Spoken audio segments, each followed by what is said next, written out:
Alô, odontologia! Mais um episódio do OdontoCast, o podcast inteligente do Conselho Regional de Odontologia do Pará. Sempre assuntos relevantes, nós estamos voltando com a segunda temporada, em 2024, do nosso programa, que hoje é uma realidade, e sempre trazendo temas e assuntos muito importantes para a odontologia. Vou pedir para que a Penélope apresente a nossa convidada especial, que mais uma vez está aqui conosco. Tudo bem, Penélope? Tudo tranquilo, Marcelo.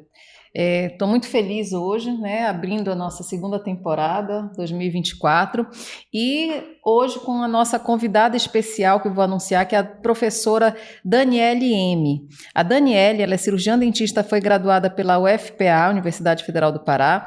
Ela é mestre em odontologia na área de saúde coletiva pela UFPA, é doutora em odontologia na área da dentística pela USP, São Paulo, é docente da Faculdade de Odontologia da UFPA e assessora da direção do Instituto de Ciências da Saúde da UFPA. Seja muito bem-vinda, doutora Daniele. Estamos muito felizes de recebê-la aqui hoje conosco. Eu que agradeço o convite de poder estar participando aqui com vocês desse momento e poder estar batendo um papo sobre odontologia.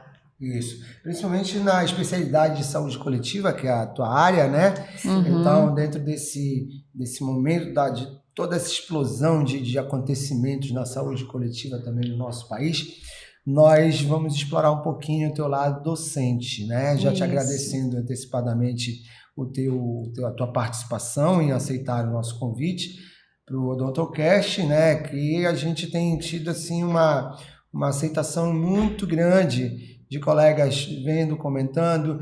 Também queremos aproveitar e até estávamos conversando nos bastidores. Mandem sugestões para nós, para que nós possamos abordar temas, trazer profissionais, trazer colegas que possam sempre agregar ao programa, que a maior intenção do programa é levar informação verídica a todos. Então, Daniele, a quem eu tenho o maior respeito, admiração, já trabalhamos juntos, né, várias vezes, em vários eventos. Eu gostaria que tu fizesse as tuas considerações iniciais, falando um pouquinho da tua vida profissional, de como tu chegaste até aqui, né? Hoje sendo uma das grandes referências que nós temos. Conta um pouquinho da tua história. Bem, inicialmente eu quero parabenizar vocês pela louvável ideia de fazer o OdontoCast, né? Que a gente vê sempre nas redes sociais, então temas relevantes, então isso é importantíssimo. E até aqui eu tive uma longa caminhada, né? Fiz odontologia na UFPA, me formei em 2001 e logo depois que eu me formei, com 6 meses de formada, eu prestei uma seleção para professor substituto da UFPA, na época no ICB, para ser professora de histologia e embriologia. E passei na seleção, eu tinha sido monitora de histologia e desde aí comecei na docência e não parei mais. E aí continuei, fiquei 2 anos na histologia, no básico, né, da UFPA. Depois fui professora da ESA+, logo que iniciou o curso de odontologia da ESA+, e em 2009 prestei concurso na UFPA para professor efetivo e estou lá exercendo as atividades de docência. Tive a oportunidade de ser diretora da faculdade, né, entre 2018 e 2021. E atualmente estou exercendo atividades administrativas no Instituto de Ciências da Saúde como assessora da direção. Então foi uma longa caminhada. Legal. E nessa caminhada, eu digo sempre que os teus grandes feitos, grandes conquistas desafiadoras foram 4, na minha ótica do que eu te conheço, né? Primeiro, foste presidente da Jornada de Saúde Bucal da Amazônia, na BO, quando eu ainda estava presidente. Isso aí foi um desafio porque para construir, elaborar e realizar aquela jornada, tu tiveste menos de 6 meses. Verdade. Quando a gente assumiu, em janeiro de 2014, eu acho que eu cheguei assim, na hora, mais um incêndio apagado, né, doutora Penélope? doutora. Dani, segura essa situação, a Dani segurou. E foi assim, muito legal. Trouxemos o Puca até, o Puca veio também. Foi. Um abraço ao Gilberto Puca também, que é um grande parceiro da odontologia. Dentro dessa situação, dessa jornada, nós tivemos a questão da coordenação da Faculdade de Odontologia da FPA, que também é um desafio assim... imenso. Gigante, imenso, né? Além disso, idealizar, produzir um corante de açaí, né? Um evidenciador de cárie de açaí, não é um feito simples, Não. tem toda uma situação de complexidade por trás disso verdade. aí. E principalmente agora, mais um desafio que é coordenar o SB Brasil aqui na região norte. Tu vais falar um pouquinho sobre isso. Sim. Dentre esses 4 desafios, cada um com as suas peculiaridades, fala um pouquinho, Deise, qual foi o mais complexo? Bem, eu diria que cada um dos desafios foi peculiar ao seu tempo, né? E o corante de açaí, eu iniciei uma pesquisa totalmente inovadora, onde a gente pegou um produto regional, né? E não tinha absolutamente nada dentro da odontologia. Então, isso foi um grande desafio, realmente. Foi patenteado, né? Foi patenteado, tanto no Brasil quanto no exterior. Nós temos a carta patente já. E isso foi um grande desafio, realmente. E essa minha linha de pesquisa ainda persiste, né? No doutorado, eu pesquisei outros frutos da Amazônia. Então, eu gosto aí desses desafios. Mas ele está sendo produzido? Como é que está essa questão do corante de açaí? Não, ele foi produzido naquele momento, Sim. né? Comprovado eficácia, e aí isso fica com a universidade, a patente é da universidade, para que a universidade possa produzir justamente, e fazer os contatos para comercializar. Entendi. Né? E aí no doutorado eu pesquisei outros frutos, que foi o tucumã e a pupunha, e desenvolvi outros produtos, que foi um enxaguante bucal e um creme dental. E aí comprovei a eficácia também, né? E isso ainda é uma pesquisa que ainda vai levar mais um tempo, mas também nós pedimos patente dos produtos. E isso também foi um desafio. A jornada de saúde bucal da Amazônia, que eu peguei assim, nossa, foi... Marcelo é um louco. Foi em pouquíssimo tempo a gente tem que desenvolver aquele evento, né? Mas não te faltou nada. Não, com certeza não. E a gente desenvolveu aquele evento sempre contando com o apoio aí incansável do Marcelo, na época presidente da BO. Então foi um grande desafio, porque foi pouco tempo para a gente fazer isso, mas graças a Deus saiu, né? Saiu a contento, saiu do jeito que a gente queria. Levamos até os indígenas também. Isso, exatamente. Olha lá, né? Então foi muito bom, foi um momento muito marcante na minha vida. E a direção da faculdade, eu peguei um período de pandemia, né, à frente da direção. Então, foram muitas mudanças que aconteceram. Era o ensino remoto, que foi implantado na UFPA para que os alunos não ficassem parados. Então, a gente teve que se rearrumar. A odontologia, a gente sabe que é difícil ter o ensino remoto por causa das clínicas. Então, isso foi um grande desafio também. Até uma situação. Nós vamos pegar 2 ganchos dos indígenas e do EAD, tá? Assim que tu acabares a tua fala. Já são mais 2 pontos que a gente tem. Pode continuar, por favor. Então, eu acho que cada uma dessas coisas foram desafios, como o SB Brasil também. A gente, nessa versão do SB Brasil, nós trabalhamos com a calibração também feita à distância. Vamos pegar Né? logo esse gancho, né? O que seria o SB Brasil, para explicar para a classe?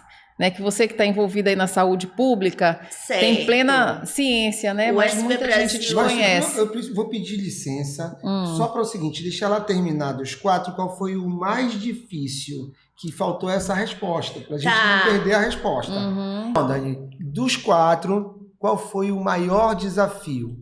O maior desafio, eu diria que foi a direção da faculdade durante o período da pandemia, porque tinha que administrar muitas coisas e numa situação totalmente desconhecida. Uhum. Então, você não sabia o que fazer, porque os alunos estavam sem aula, era a preocupação dos docentes para voltar à clínica, como no risco que a nossa profissão oferece.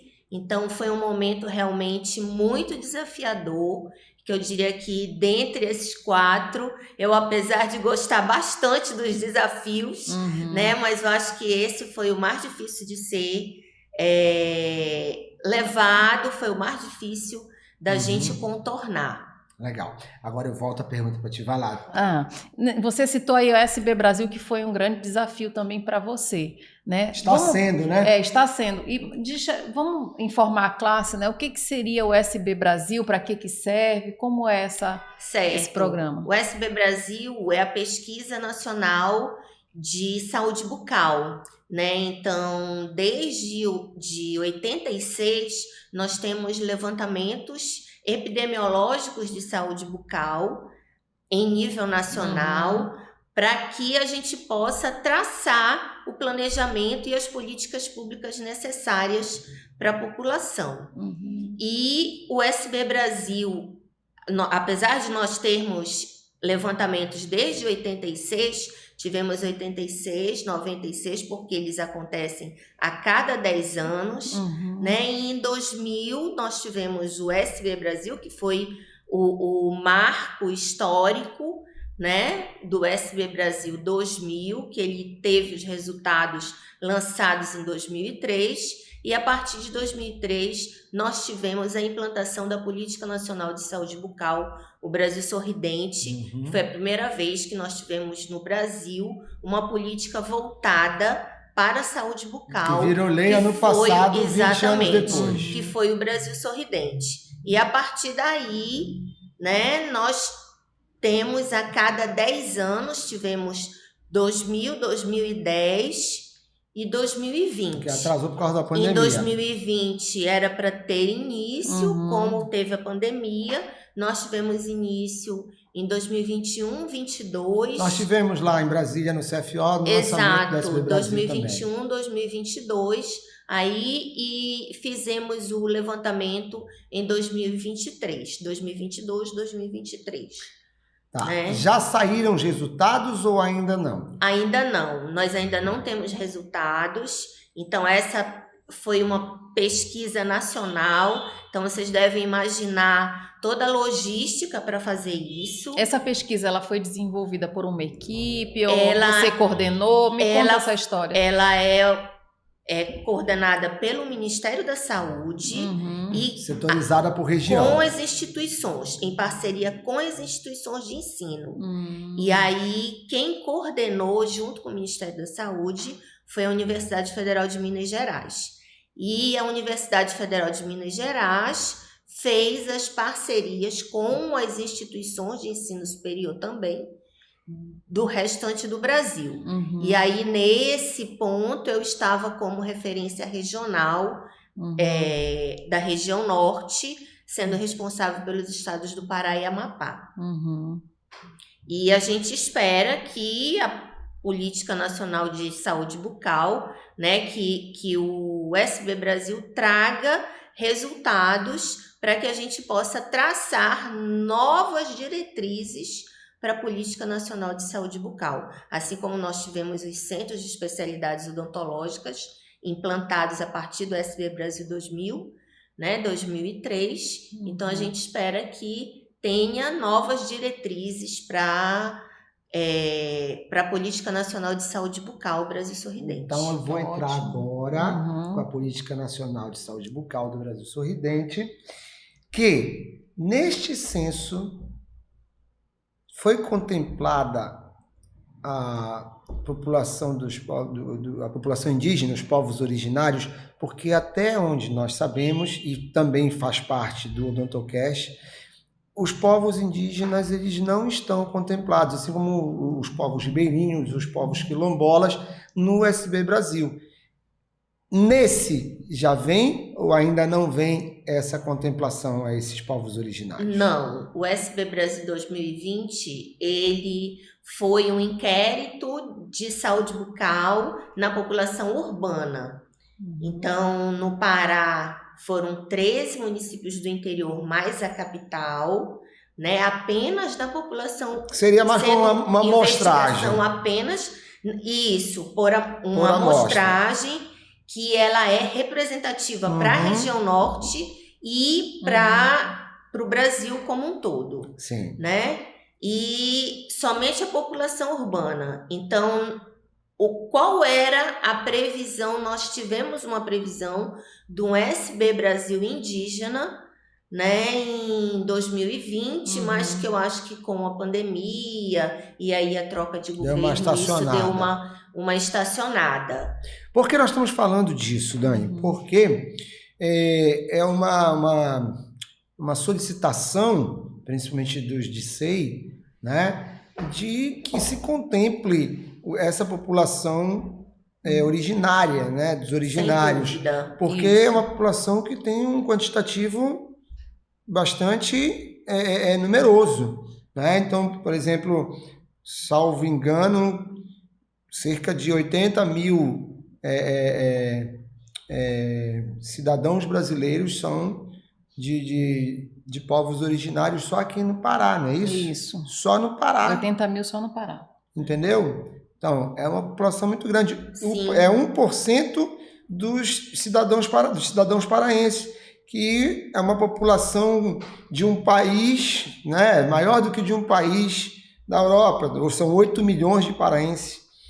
E aí, isso ainda não está contemplado, ou seja, tem 20 anos do Brasil Sorridente, mais de 20 anos, e, de repente, é uma mudança nessa política pública, é uma diretriz que pode ser acrescentada aos povos originários, né? E aí fica o Odontocast documentando isso, registrando, para que a nossa coordenadora do SB Brasil, da região norte de Pará e Amapá, possa levar isso também. Eu não sei se ainda há essa possibilidade ou se não há, mas que isso seja colocado para a coordenação nacional, para o Ministério da Saúde, né? No caso, ela falou Sim. que teria o SB Brasil indígena. Isso, seria né? Mas estacionou.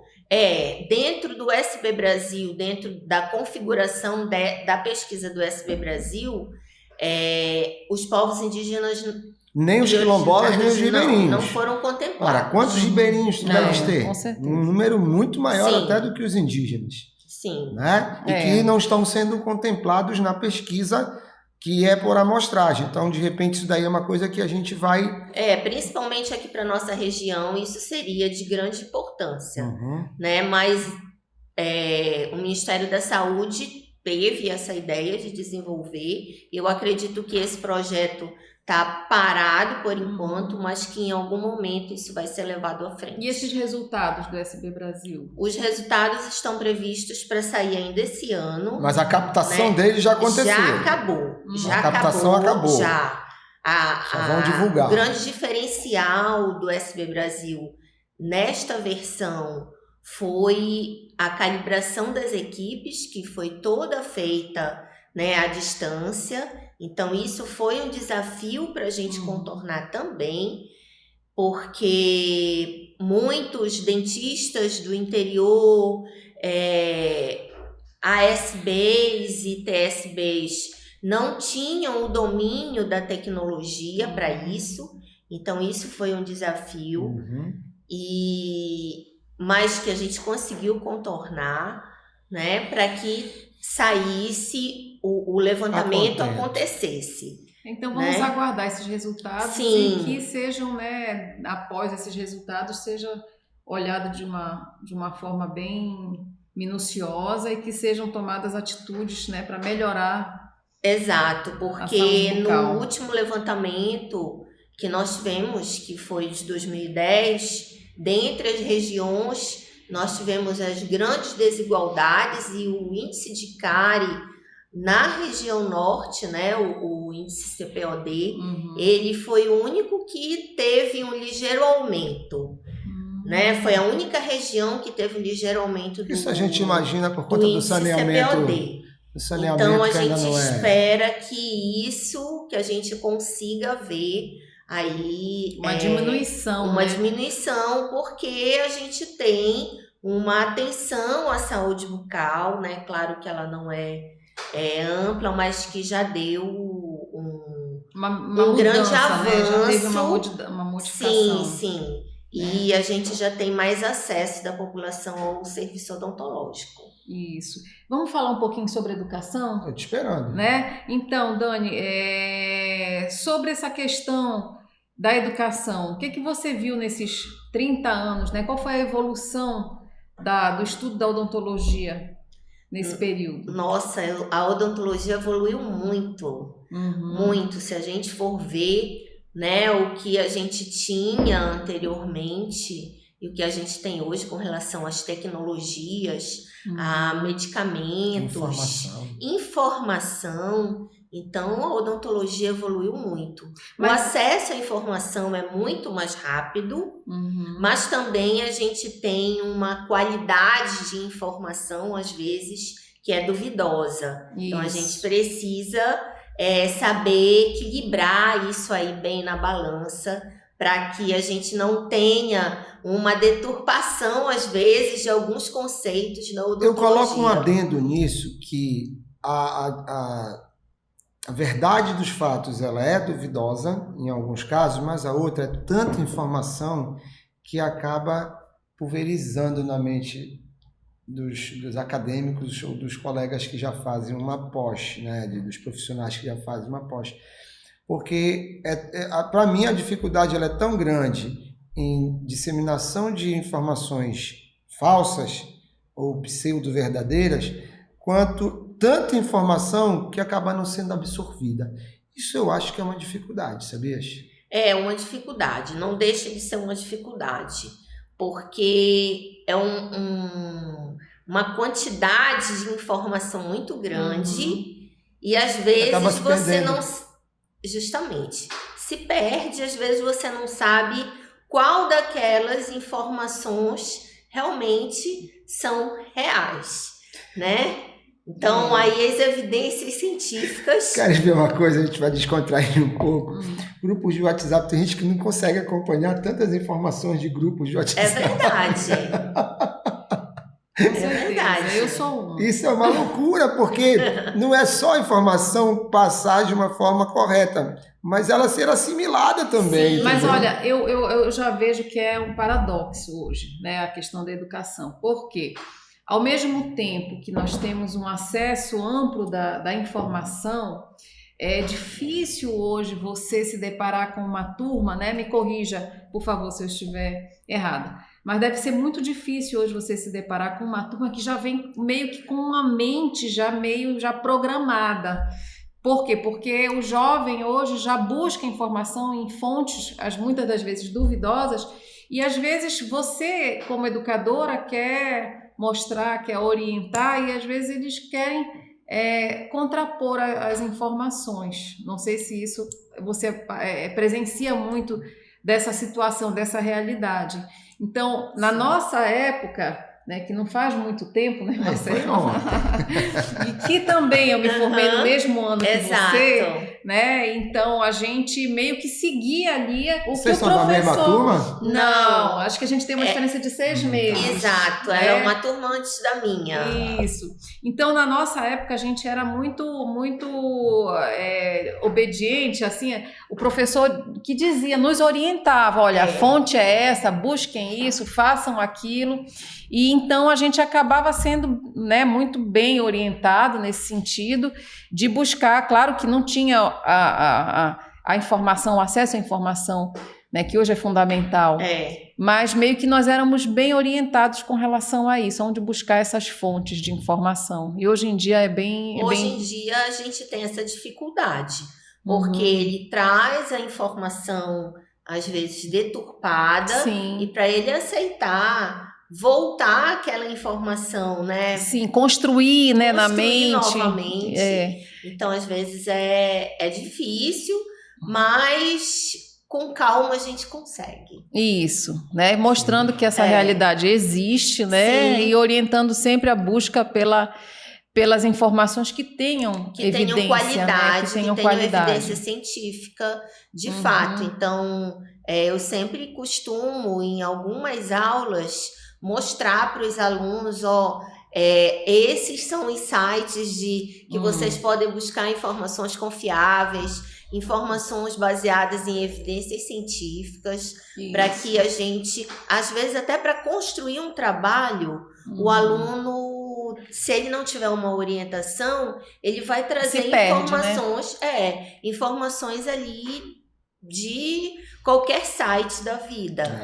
E tá muito, eu acho isso, eu acho aquilo, muito achismo, entendeu? As pessoas estão totalmente com a noção de que o achismo vai levar a algum lugar que não vai, né? Exatamente. A não ser a frustração.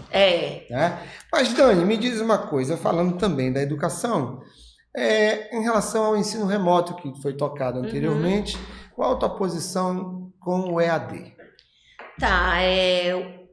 Eu acho que o ensino remoto, ele vale para um determinado momento e para determinadas situações.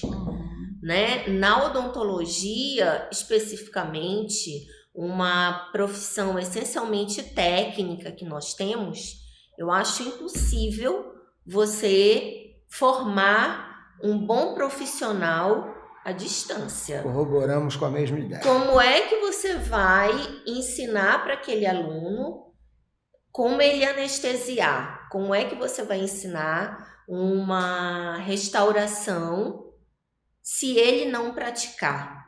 E se você não estiver vendo o que ele está praticando? Então, eu acho que o ensino remoto ele é válido, mas depende da situação. Perfeito. Eu acredito que para técnicas, não. Na para universidade, a parte prática, né? Exatamente, na parte prática, não. Na universidade, nós tivemos experiência disso, porque na pandemia nós não tínhamos saída mesmo, né? Mas nós tivemos uma grande retenção dos alunos, porque a gente não podia avançar o ensino remoto de uma disciplina, por exemplo, de oclusão, de uma disciplina, por exemplo, de clínica odontológica. Como que a gente vai fazer clínica odontológica à distância? Isso é uma coisa que tem que ser muito bem avaliado e muito bem planejado, na verdade. Né? E se for executado, tem que ser executado de uma maneira que não tenha prejuízo para a questão do aprendizado. Não, para a formação do profissional. Né? A gente tem que lembrar que a gente está formando o profissional e que ele vai ser lançado no mercado em algum momento. E que quando ele for lançado no mercado, alguém vai confiar a ele a sua saúde. Porque a gente não pode ver que nós somos cirurgiões dentistas e cuidamos só da boca. Né? A gente tem aí todo um contexto, né, sistêmico envolvido. E isso é uma grande batalha na educação que a gente tem, que apesar de nós fazermos odontologia, mas nós não podemos ver o paciente só como uma boca. Com certeza. Né? Então, ele é um ser ali, sistema sistema integrado. É o que chamamos temos que ter uma visão holística. Uma visão holística. Do ser humano. E aproveitando, Penélope, como a Dani é professora também, o Conselho Federal, agora 2024, 2025, vai lançar a prova de proficiência. Tá? Sim. Já tem o piloto, que foi feito em novembro de 2022, pelo CRO do Paraná, que deu para o Conselho Federal os dados, e dados desastrosos, né, para o recém-formado ali. O que tu achas dessa prova de proficiência num modelo parecido com o da OAB? Bem, eu acho que nós estamos numa era de cursos, muitos cursos, muita quantidade de curso e pouca qualidade de ensino, né? Então, em um certo ponto, a gente tem que avaliar os dois lados da moeda, né? Em um certo ponto, a prova de proficiência é boa porque a gente imagina que vai filtrar, né? Filtrar, exatamente. Mas, do outro lado, será que nós podemos vetar o que já foi Peraí. autorizado? Só para confirmação aqui do que é realmente. Ela não vai ser eliminatória, tá? Ela vai ser uma balizadora para que o Conselho Federal, o Sistema Conselho de Odontologia, tenha a colheita desses dados e informe ao MEC, para que o MEC possa ser confrontado no sentido de dizer assim, ó, essa é a qualidade da educação que nós estamos tendo. E agora, vamos fazer... vamos dialogar em relação a isso, o que pode melhorar, o que não pode, porque o que o MEC fez foi jogar no mercado o quantitativo. E o MEC entendeu? Tem e é ele quem é o responsável por vetar ou não. Porque essa diligência da prova de proficiência não está relacionado ao MEC. Não está relacionado ao MEC. Federal. O MEC tem as ferramentas para fazer isso, que é através da prova do ENAD. Mas e aí? E como é que não está sendo feito? O ENAD, que acontece a cada 3 anos, ele poderia acontecer anualmente e mas ele faz esse parâmetro. Pois é, Dani, mas ele faz esse parâmetro e o ensino, todos nós estamos vendo que está piorando. Sim. Se tu tens mais tecnologia, mais informação, mais capacitação profissional, como é que o aluno da graduação sai pior formado? A gente pergunta para um recém-formado o que ele faz de procedimento. Praticamente ele não faz nada.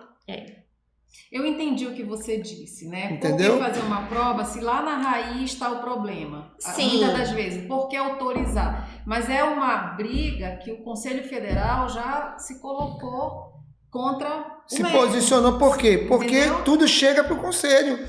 Já houve uma judicialização do CFO com relação ao Ministério da Educação. Isso Principalmente tá contra o EAD. Contra o EAD também, entendeu? Então, às vezes são ferramentas que o CFO também está querendo utilizar para expor isso, né? Sim, e assim, o ENAD, que eu falei ainda há pouco, Sim. eu tive a experiência de atuar como assessora, né, em 2019, como assessora do MEC para elaborar a prova do ENAD, e é uma grande balizadora. Só que essa nota do ENAD, ela acaba não sendo utilizada, talvez, para o que deveria. Parece que o ENAD é uma cortina de fumaça. Sinceramente, eu posso falar Ela isso é como para profissional. avaliar a qualidade do Mas não ensino. muda nada. Ela tem resultados riquíssimos. E a aplicabilidade relatórios dela? riquíssimos. Mas não gera impacto nenhum. Para o MEC, não. Só que em algumas instituições eles vetam a ocorrência de vestibular. Pois é. Como é que pode isso? Esses entendimentos, eles vão sempre ser questionados. Quer dizer, não precisa mais de vestibular numa instituição e o MEC permite ainda assim que registrar um diploma, Autoriza, né? autorizar um diploma, uma certificação de um profissional. Não deveria. Então Deveria. Parece que tudo é uma cortina de fumaça para dizer, olha, nós estamos fazendo a prova do ENAD, mas a prova do ENAD não tem aplicabilidade quando chega lá no MEC. E a gente tem que questionar isso, entendeu? Porque Sim. nós como conselho, nós como profissionais, nós como instituições que somos, sempre vai chegar aqui na ponta e lá no nosso consultório e lá na nossa faculdade os problemas oriundos O reflexo do de MEC. tudo isso, Vai. né? Entendeu? Com a formação questionável que está vindo. Vai. Mas eu vou contar um segredo para vocês. O nosso tempo estourou. Porque o papo vai, tu nem sentes, e a gente está aqui conversando já com o tempo extrapolado. O papo do MEC vai ser para uma outra oportunidade, com certeza. E realmente eu preciso que a Penélope faça as considerações finais dela, tu faças as tuas, pedindo para tu olhares para aquela câmera daqui a pouco, fazer o convite para que os colegas assistam o programa, o Odontocast. E a última pergunta, que é como tu vês hoje o nosso Conselho Regional de Odontologia do Pará e o CFO atuando dentro da odontologia. Olha que nós viemos de uma intervenção, de uma pandemia e de 2 eleições super desgastantes. Como tu enxerga a equipe que está trabalhando hoje dentro do Conselho, tanto de conselheiros como de funcionários, de colaboradores? Como tu enxergas esse cenário hoje? Uma outra observação com relação à prova de proficiência, que se o aluno, porque no exame de proficiência da OAB, né, o exame da OAB, se ele não conseguir, ele não pode advogar, Sim. né? Então seria similar ao que... Nesse momento não vai ser isso do CFO. Não, vai ser somente mesmo só para captar os dados. Para conhecimento, só como informação. Balizador. Só como o ENAD. Exatamente. Porém, Só como o ENAD é do MEC. E a proficiência vai ser do Conselho. Vai ser um confronto diferente. Sim. Porque dentro do MEC estaciona lá a prova do ENAD. Com o Conselho pode judicializar o próprio MEC. Porque o profissional, se ele não tiver o registro, mas ele pode atuar de forma ilegal. Mas aí não é o Conselho que vai ver, é a polícia. Se ele atuar de forma ilegal, é crime. Né? Criminais. Aí é criminal, não é ético. Entendeu? O Conselho vai fiscalizar a ética, para fiscalizar a ética de quem está inscrito. Quem não está inscrito é ilegal. Sendo ilegal, Sim. é crime. Aí, mas ele tá de alguma forma ali no mercado. Mas aí é outra história. Aí o Conselho denuncia à polícia, à justiça, a configuração de um crime. É diferente. Aí cada um sabe de si. Né? Aí cada um sabe de si. Mas, Dani... Sim, vamos para as considerações. Vamos então, às considerações. Desculpa, primeiro é a Penélope, né? As considerações finais da Penélope. Então, eu queria agradecer a sua participação aqui. Foi muito prazeroso conversar com uma colega, uma contemporânea de faculdade, né? E você é uma pessoa riquíssima em informações, uma pessoa que só veio a somar aqui para os nossos episódios do podcast. Nosso objetivo é isso, é levar informação para a classe, é publicizar, é mostrar as pessoas que trabalham cada vez mais para uma odontologia melhor, né, pautada em profissionalismo, em ética, em evidências científicas, né, e na educação. Então, muito obrigada, Dani, né, como a gente se trata, e que você continue desenvolvendo esse trabalho maravilhoso que você vem desenvolvendo. Muita sorte e sucesso, e saiba que o Conselho está de portas abertas para você, para a sua equipe de trabalho, e pode contar com a gente, sempre que precisar. Eu que agradeço mais uma vez a oportunidade de nós podermos ter esse diálogo, né? Esse diálogo que é sempre enriquecedor para nós. E eu fico muito feliz de ver uma equipe jovem, uma equipe atuante no Conselho, né? Sim, uma equipe jovem. Ganhou o dia, né? ela ganhou o dia. Uma equipe atuante. E isso que vocês estão fazendo do Odontocast, isso é uma ferramenta que vocês estão utilizando para levar a informação do Conselho, que muitas vezes, o que o aluno tem em mente que o Conselho faz? que o conselho ele é o registro e só. E pune, né? Fiscalizador também, Exatamente, né? e Isso. fiscalizador. Mas vocês estão indo além, né? Vocês estão mostrando exatamente esses outros braços que vocês podem alcançar e ter esses bons resultados que a gente tem atualmente com pessoas tão eficientes e atuantes no conselho. Eu fico muito feliz de estar sendo representada pela equipe atualmente. Que bom. Obrigado, Feliz. Dani.